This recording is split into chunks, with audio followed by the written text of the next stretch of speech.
Hello and welcome to News Central Now. I'm Darshan Usman. The top stories at this hour. Organized labor says an agreement must be reached before President Tinubu transmits minimum wage bill to legislature. 50 members of Nigeria's House of Representatives call for the release of IPOB leader Nnamdi Kanu. Kenyan youths continue protest over contentious finance bill, urge the church to join its force. Details in a moment. News now begins in the west of the continent, where Nigeria's organized labor has called on President Bola Tinubu to engage in consultations and reach an agreement with its leadership before submitting the proposed minimum wage bill to the National Assembly. The union highlighted that the delay in forwarding the bill has stalled the anticipated National Executive Committee meeting, which is expected to include about 300 labor leaders. In his Democracy Day address on Wednesday, President Tinubu announced that a consensus had been reached with labor on the new minimum wage. However, both the Nigerian Labour Congress and the Trade Union Congress refuted this claim.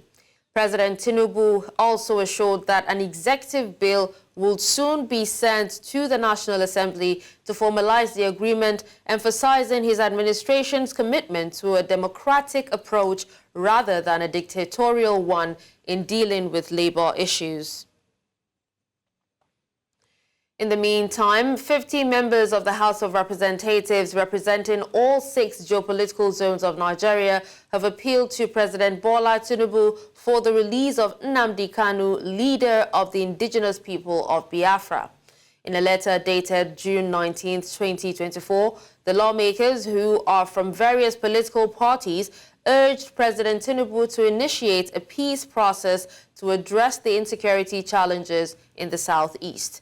Operating under the banner of the Concerned Federal Lawmakers for Peace and Security in the Southeast, the lawmakers requested the President to instruct the Attorney General of the Federation and the Minister of Justice, Lateef Fagbemi, to use his nolle prosequi, that's the powers under Section 174, subsection 1 of the Constitution and Section 107, subsection 1 of the Administration of Criminal Justice Act 2015 to discontinue Kanu's trial and secure his release. This appeal follows Nnamdi Kanu's recent expression of willingness to have the treason charges against him resolved out of court. The organized labor in Rivers State, South Nigeria, has suspended its plan to protest against the non-withdrawal of policemen from the 23 local government council secretariats of the state after the expiration of their 4-day ultimatum to the Inspector General of Police. Now, this was made known to newsmen at a joint press conference by the Nigeria Labour Congress and the Trade Union Congress Rivers State chapter in Port Harcourt, the state capital. News Central correspondent Austin Azu completes the report. Following the recent political development in Rivers State, where local government staffs across the 23 local government areas have been denied access to their offices due to security agencies taking over the secretariat's complexes. The organized labor in the state had earlier issued a 4-day ultimatum to the Inspector General of Police to vacate his men from the council secretariats or bear the consequences.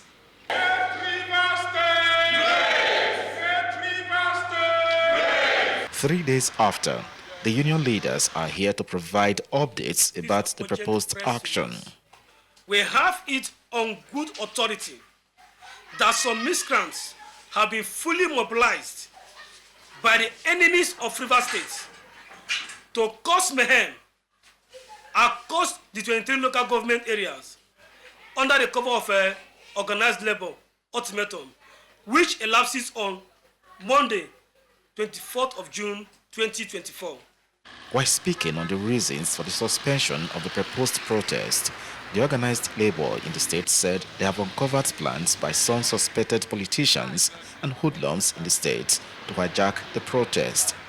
They, however, called on the Nigeria police to be vigilant to arrest and prosecute anyone found to be breaching the unfettered peace in the state. we hereby inform our members and the general public as follows. 1.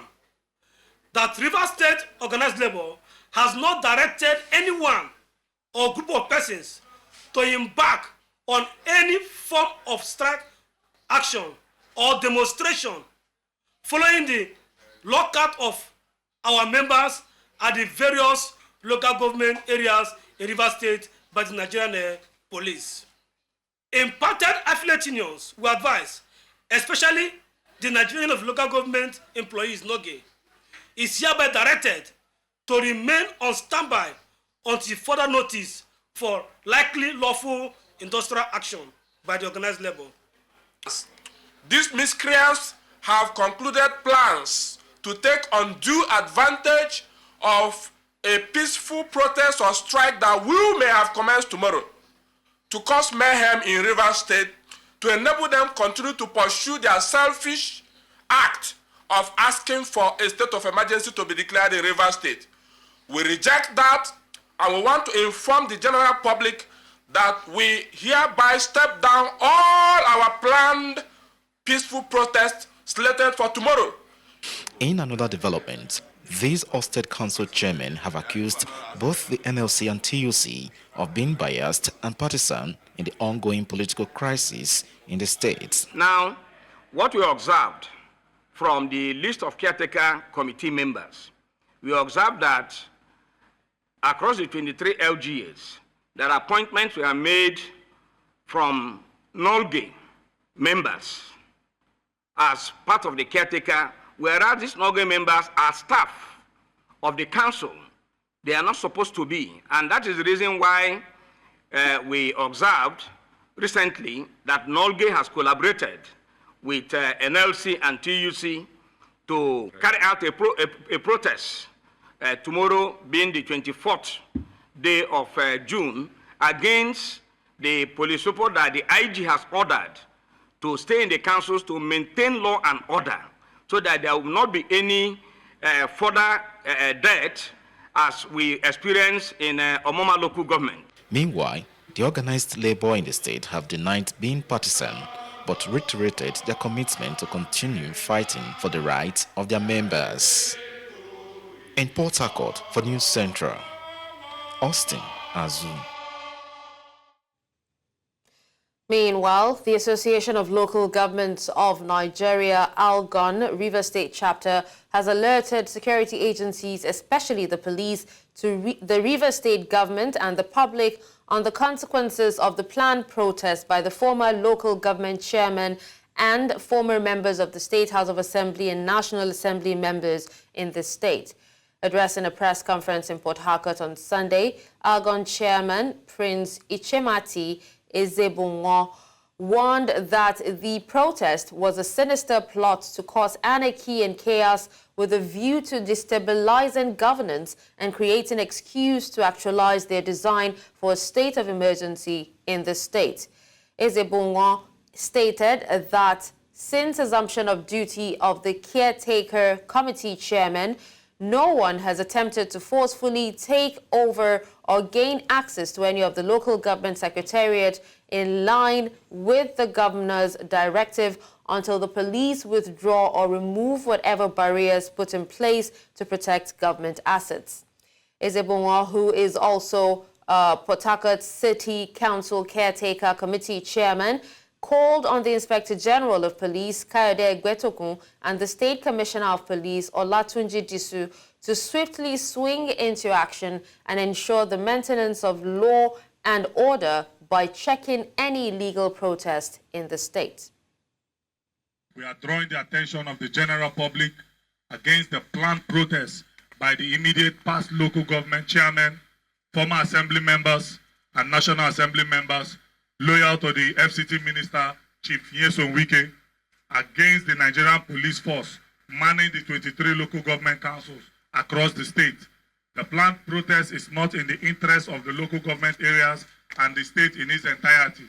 Rather, it is a calculated attempt by these enemies of our dear state to paint the state in bad light, unleash mayhem while at it, and to further buttress their inordinate call for the declaration of a state of emergency in our dear state.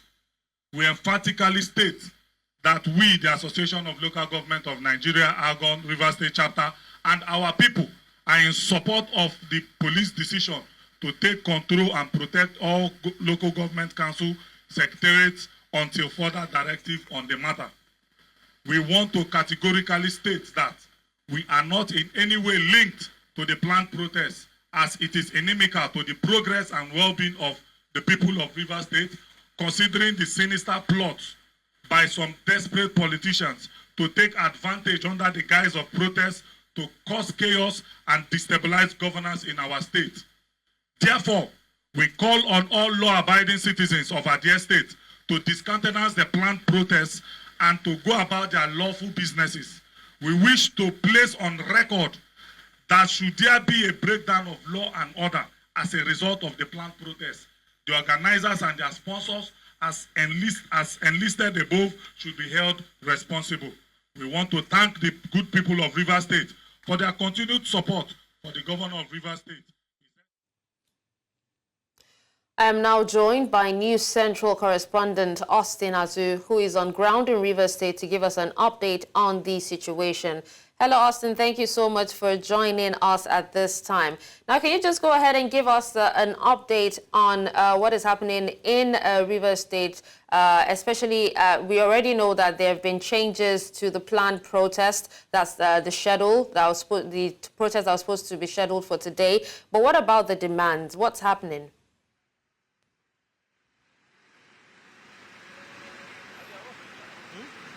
Well, currently we are not too far from the Secretariat complex, about 200 meters away from here. You can see the security agencies, marching guard, and they are protecting the Secretariat area. The atmosphere is fully tensed up, and the security agencies are coming to us to leave this place immediately. So, however, we are not comfortable where we are standing right now. They are coming to chase us from where we are standing. It's about 200 meters away from where they are, and they are asking us to leave this venue right now. Okay, well, are they speaking to you at the moment? Can we hear what they're saying?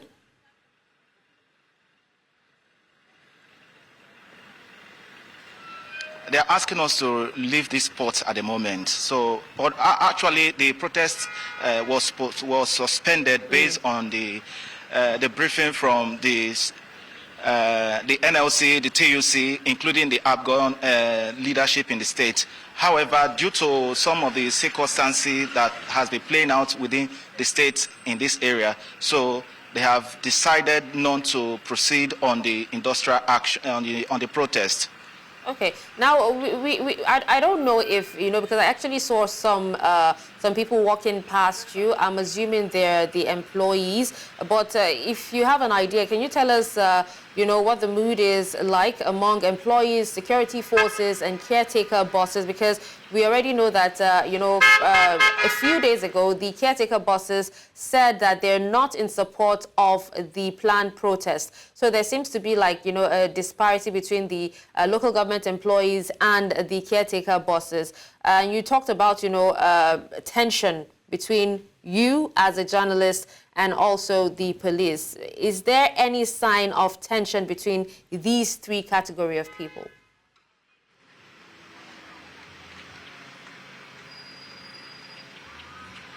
Actually, the NOGE, they are in the same page with the NLC and TUC because they are the parent body.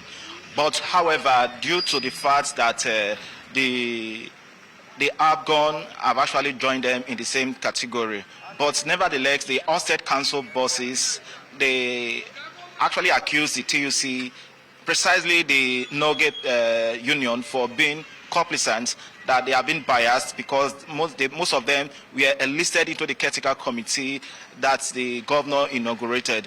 But currently at the moment, the security agencies seems to understand what we are doing now, so they have retrieved back to their base. So these streets where we are ordinarily ought to be a free-flow movement for workers to go in and out. But currently, this particular place is being barricaded So no one can access this place, no one can come out because of the security presence heavily on ground. They have mounted guards, they are protecting the local government council that is not quite far from this place, about 200 meters away from here. So workers who ordinarily ought to be coming to their offices need to turn around, make a U-turn from about more than 800 meters before they can access their offices. We are even standing close to the River State Judiciary High Court complex. So where workers who are supposed to be passing this route, now they are now passing another entire route for them to access their offices. So it's quite a peculiar task for the workers taking a long distance walk instead of them to access their office.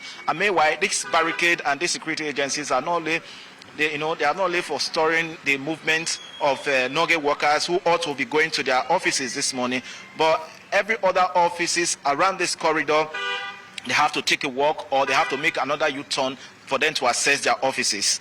Okay, just before we let you go, Austin, what's your sense of how the situation might unfold in the next 24 to 48 hours?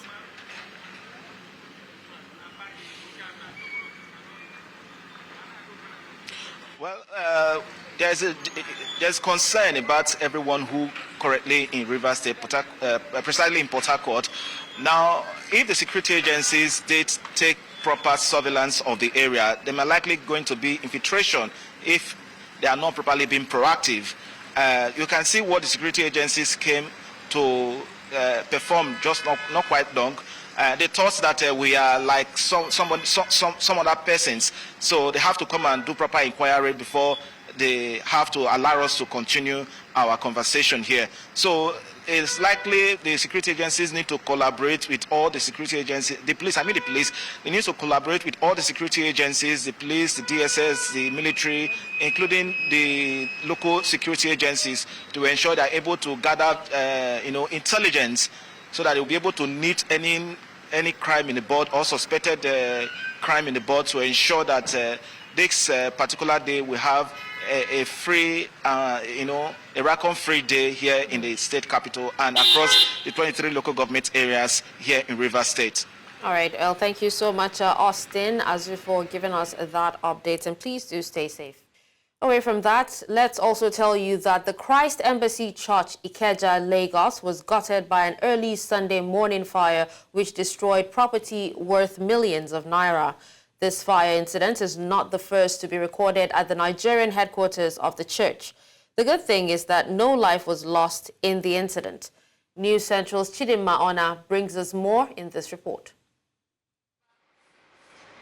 We arrived at the scene about 9 a.m. Firefighters were battling to contain the inferno.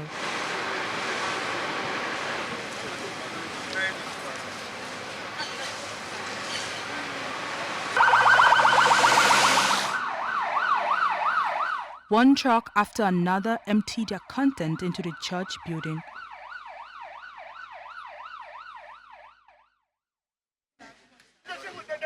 Our attempt to get closer and gather information met with fierce hostilities from those who claim to be officials of the church and police personnel.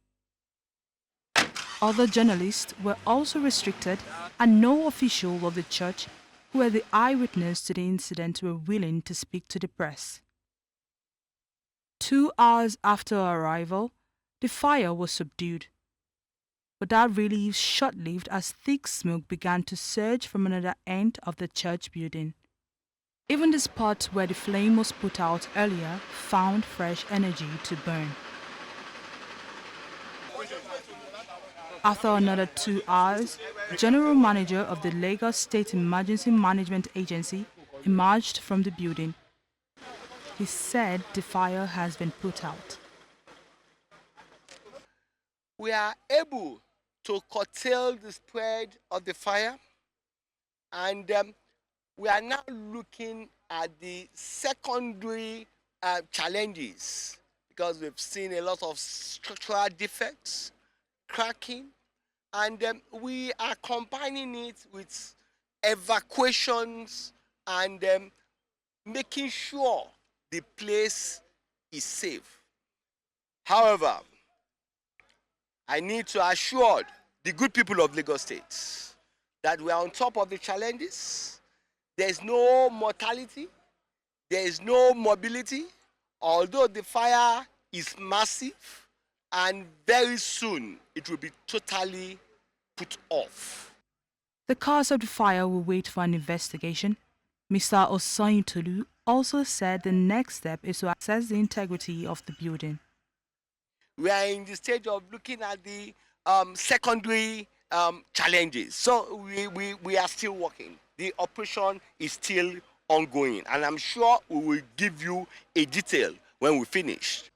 Firefighting equipment and other heavy machinery of emergency responders made last-minute checks. While recovery efforts commenced, Christ Embassy Church will be counting their losses in the coming days. It is also expected that the precautionary measures will be put in place to prevent future occurrences, as this is not the first fire incident to be recorded by the church. Chidimma Ona, reporting for News Central. News Central now returns after the break. Stay with us. Welcome back and thank you for staying with us. President Bola Tinubu has mandated that all civil servants who continue to draw salaries from the government after relocating abroad must refund the money. Additionally, he has called for the punishment of supervisors and department heads who facilitated this fraud. The directive was issued during an award night organized by the Office of the Head of the Civil Service of the Federation, marking the 2024 Civil Service Week. The event also recognized outstanding civil servants in core ministries. Represented by the Secretary to the Government of the Federation, George Akume, President Tinubu expressed his dismay over the issue of ghost workers. He emphasized that the government will take strict measures to ensure those involved are punished and that the embezzled funds are returned to the Treasury. The president also acknowledged the challenges faced by the civil service sector and reaffirmed his commitment to addressing these issues to achieve optimal performance. The Socio-Economic Rights and Accountability Project has lodged a formal complaint with the World Bank Inspection Panel, calling for an investigation into allegations of corruption in the use of loans and funding obtained by Nigeria's federal government and the 36 state governors since 1999. The organization urged the inspection panel to assess whether the bank's management has adhered to its operational policies and procedures in the design, appraisal, and execution of all bank-financed projects in Nigeria. Sarup also requested the panel to evaluate the impact of any lapses by the bank's management in effectively implementing these policies on the social and economic rights and well-being of millions of vulnerable Nigerians. This complaint follows a recent report by the Debt Management Office, which revealed a significant rise in Nigeria's total public debt. The debt increased by 24.33 trillion naira in just 3 months, escalating from 97.39 trillion naira, which is approximately $108.23 billion in December 2023, to 121.67 trillion naira, approximately $91.46 billion as of March 31st, 2024. Now, to discuss this further, I'm joined by the Deputy Director of Sarup, Kolawole Oluwadare. Hello, Kolawole. Thank you so much for joining us at this time. Hello, good morning. Thanks for having me. It's a pleasure. All right, so speak to us. What prompted Sarup to file a complaint with the World Bank Inspection Panel at this time? Thank you very much. This is one of those advocacy initiatives that we take from time to time in the aim to ensure that good governance prevails in Nigeria. Now, this is not the first time we've engaged the World Bank in its dealings and its relationship in terms of the loan disbursement to Nigeria. But this is the first time we're writing to this sort of an objective ombudsman, if you can call it that, the inspection panel of the World Bank. Simply asking that panel to hold the World Bank responsible for the adherence to its own principles, the rules and guidelines, the protocols and the agreements of the World Bank in the disbursement and the use of the loans it has granted in Nigeria since 1999. And this is a against the background of rising poverty and the pensions for the Nigerian government, including this administration, to get further loans where they have not satisfied the Nigerian people, and I also believe the World Bank, that the previous loans have been used judiciously. If at all, the poverty, the high rate of poverty in the country, it lends credence to the fact that these loans have not been managed transparent and accountably. And a great deal of these loans might have found their way into private pockets. So the aim is to ensure that the panel holds the World Bank accountable, to ensure that they look into the loans that were granted in the past, and perhaps a bit of forward looking as well, to ensure that future loans pass through the protocols, the various guidelines that guide the operations of the World Bank. All right, now speaking of these loans, Kolaole, in your view, what are the primary reasons for the continued poverty and hardship among Nigerians despite significant loans from the World Bank? It's basically lack of transparency and accountability. And perhaps you can call it corruption as well.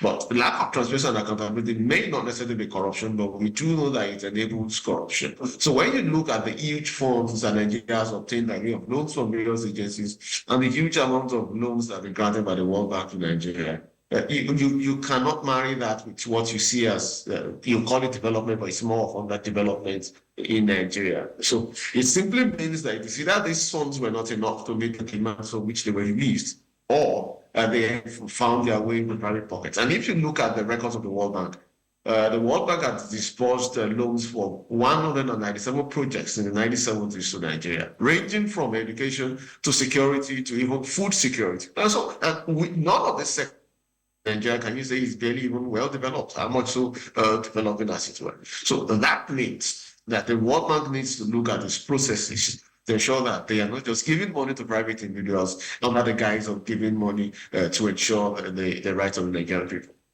All right, now considering your formal complaint, what steps would you say the World Bank should take to ensure that its operational policies and procedures are effectively followed in Nigeria? The panel has the power to hold the World Bank accountable to its various operational guidelines, chief among which is the agreement, the articles of agreement of the World Bank itself. And Article 3 is very clear. It makes the World Bank responsible to ensure that entities, countries who have obtained loans from it, use those loans for the purpose for which they are meant. And in this instance, those loans are meant for the socioeconomic development of Nigeria, which means that the Nigerian people are the ultimate beneficiaries. Unfortunately, Nigerians have been the victims over the years also. Don't forget that the debt burden on the country is borne by individuals who would have to pay for it in the future as it stands. So what we want the panel to do is to hold the World Bank responsible, do a bit of retroactive investigation and more forward-looking as well, to ensure that the World Bank now holds Nigeria responsible for the loans he has disbursed since 1999, and to also ensure that any loans going forward also passes through scrutiny. The operational guidelines of the World Bank are made specifically for this purpose, to prevent abuse by the beneficiaries of the loan so that they are used for the people for which they are disbursed. And that is the utmost aim. So you can say that the aim of this intervention is to favor the Nigerian people, to get justice for the wrong use of the loans in the past and to prevent a future occurrence. Okay. Now, but then how do you think, Kolaole, how do you think that the Nigerian government can improve transparency and accountability, because you did ask for that earlier, in the use of loans and funding facilities? It's just what it is. It's transparency and accountability, the access to information. And if you're asking within a Nigerian context, based on antecedents and the nuances of governance we've seen since this round of democracy in 1999, I will perhaps say what is most lacking is political will. And that phrase, as simple as it sounds, compounds a whole lot of things. It means that is there an intention for those in public offices to obey the rule of law precedent? It means obeying orders of court. It means following due process. It means obeying laws like the Freedom of Information Act that compels government agencies, including the presidency themselves, to make information proactively available to the people. So a good way to start is to disclose. And it's not partial disclosure. For instance, you look at the website of the Debt Management Office, you will read details of the loans taken by Nigeria either sourced from foreign debt or even local debt. But that is not enough. What about the use of those loans by either the state government, the federal government, the beneficiaries of those loans, the contracts have been awarded, the size of those contracts and the status of those projects? That would meet the threshold of full disclosure. That is how to prevent corruption. Opacity encourages corruption as well. So what is missing is that political will. And the president needs to be set by the president to ensure that everything about governance is in the open for the people to track, follow, and own. So it ultimately means that the Nigerian people who are part of the governance process, not only by voting, but by holding leaders to account by nature of the information that they are to do that. All right, well, thank you so much, Kolawole, for joining us and speaking to us on this. Thank you very much. Well, let's now give you a bit of health stories. Chairman of the Forum of Health Commissioners of Nigeria, Dr. Oyebanji Filani, has announced that 22 states have received test kits and other materials from the federal government in response to the recent cholera outbreak affecting various regions. This comes as Lagos State reported 500 suspected cholera cases as authorities work urgently to control the spread. The outbreak has severely impacted states including Lagos, Bayelsa, Zamfara, Abia, Cross River, Bauchi, Delta, Katsina, Imo, and Nasarawa. The surge in cases has been attributed to the consumption of contaminated water and inadequate sanitation problems that worsened by the rainy season, which leads to flooding and compromised water sources. Addressing the outbreak on Sunday, Dr. Filani noted that no state has received the cholera vaccine due to its short immunity period. He noted that efforts have been focused on prevention and providing rapid treatment to those infected.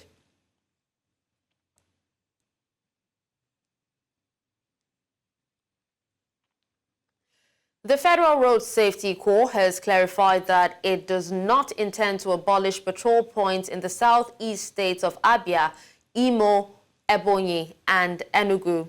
In a statement issued by FRSC Public Education Officer Olusegun Ogungbemide, the Corps addressed circulating reports suggesting the removal of patrol points. Now, these reports followed a June 21st announcement by the Zonal Commanding Officer of Zone 9 headquarters in Enugu, Uche Chukura, who mentioned the abolition of static patrol points during his maiden visit to the Abia FRSC command in Umuahia.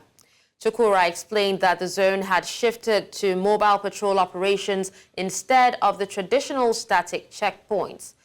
Ogungbemide emphasized that Chukura was misquoted and that the FRSC remains committed to enhancing its operational strategies. Public primary and secondary schools in Abia State have suffered some sort of neglect over the years owing to inadequate infrastructure, staffing, and incentives. Efforts of the government might not have been substantial to address all the challenges of the sector in the state, as even the teachers became the sacrificial lambs, going for several months without salaries. The present administration has budgeted 20% of the 2024 appropriation bill to education in order to give the needed intervention in the schools. In this special report, News Central's Chinwe Ugele examines some of the factors militating against educational advancement in the state and why government must adopt sustainable policies to address the challenges. For every government that has served in Abia State, there is usually an educational policy to renovate, re-equip schools, and even retrain the teachers. However, there seems to be a fundamental error which attacks the very essence of these lofty policies of government. We really have to go back to the drawing board and find a way to encourage the staff in the public school. Nobody that is hungry will be able to deliver. So the first thing to do is to appreciate these people that teach in public schools. Give them regular salary payment. Give them salary worth taking home. You go to a school, there's no light, there's no water. The place is almost like a place that is deserted. They have to encourage them so that when you step into a school, you are motivated. The state government says it plans to introduce reforms in the education sector to help give the management of schools a direction on what needs to be done and how it should be done. This June, the reform team will be here. There are lots of things that are going to change around. When you have a good plan, it takes time to plan, to start implementation. The little money they have been given, some of them just invest. I would like him to revive the public schools, because initially the public schools was, I went to public schools and I benefited everything, but because of the past administration, they abandoned the public schools. So public school was going downward, but now Abia State government is enforcing free education in practice and not just in principle, but must provide necessary incentives to discourage school authorities from imposing unapproved fees on learners. Say the governor of Abia State say no payment. But where my own, I can say my students are, the more they are collecting, they just take it, it's now less than before. Okay, it's they less pay than, something. They pay, teachers, they have to find a way, handwork, all that, they are paying less. Legitimate now. I mean, the government should step up, make arrangements to deal with those who are culpable now. Don't give them money to buy the trucks. If they don't give them money to buy whatever equipment they need, for instance, in some of the schools that are well elitist, there's computer training. They should be able to access all these computer ICT compliant gadgets to teach. Once they are able to get those ones, they see that the motivation will come. Because the government must also renovate dilapidated buildings in schools while adding new structures and put maintenance mechanisms in place to ensure that public schools across the state do not have such structures anymore. In Omaha for News Central, Chinwe Ugile. Thank you, Chinwe, for that report. Now coming up after the break. 1 killed, dozens injured in Rwandan stampede. We'll bring you details after the break. Stay with us.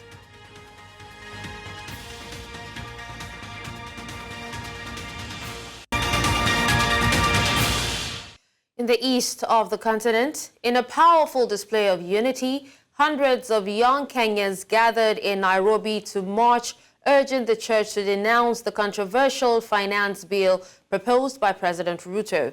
After months of voicing their frustrations on social media, these young activists took to the streets to protest the punitive tax measures outlined in the bill. They argue that the proposed taxes will exacerbate the financial burdens on young Kenyans who are already grappling with rising living costs and limited access to well-paying jobs. The demonstrators are calling on the church to join their fight against the bill and advocate for a fairer economic future.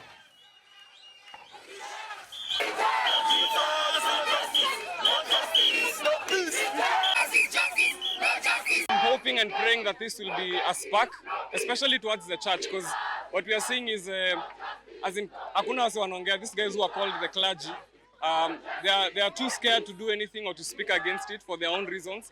We as the young people, me as a millennial, and as a Gen Z representing the Gen Z, kindly here to apply and reject that finance bill. It is not to the edification of young people. You are oppressing us, and you had promised us to do good by us. That is not really doing good by us. So kindly, just reject that finance bill. We don't want it to be amended, but we want it to be rejected. Because they think the church is silent, they think the church doesn't care about them. But I'm just here to tell them the church cares about you. Whatever issues you may have, let's come to the table. One person has died and dozens were injured during a stampede at Rwanda's President Paul Kagame's campaign rally ahead of a vote widely expected to extend the incumbent's rule. Kagame has been Rwanda's de facto leader since the end of the 1994 genocide, which claimed some 800,000 lives, mostly Tutsis, but also moderate Hutus. Kagame will face the same rivals as he did in 2017. The leader of the opposition Democratic Green Party, Frank Habineza, the former journalist Felipe Mpayimana, who is running as an independent. Campaigning kicked off on Saturday with Kagame addressing rallies in Musanze and Rubavu in northern Rwanda on the weekend.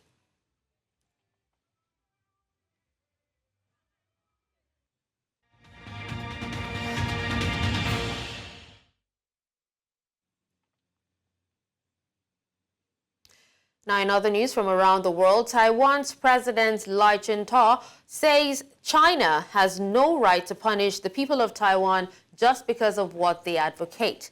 On Friday, Beijing published new judicial guidelines that included the death penalty for particularly serious cases involving die-hard supporters of Taiwanese independence. China claims democratic Taiwan as part of its territory and has refused to rule out using force to bring the island under its control. Beijing has stepped up pressure in Taipei in recent years and held military drills around the self-ruled island days after Lai's inauguration last month. 其实我要强调，民主不是犯罪，专制才是罪恶。中国没有任何权利可以制裁台湾人民，只因为台湾人民的主张。中国更没有跨越追溯台湾人民的权利。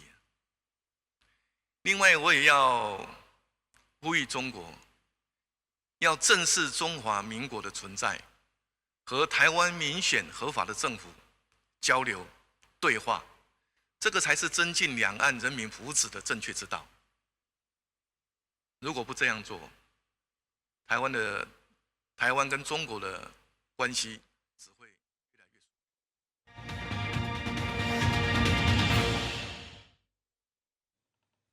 Now in the world of sports, Enyimba striker Chijioke Mbauma finished the 2023-2024 Nigeria Premier Football League season as the top scorer with 17 goals.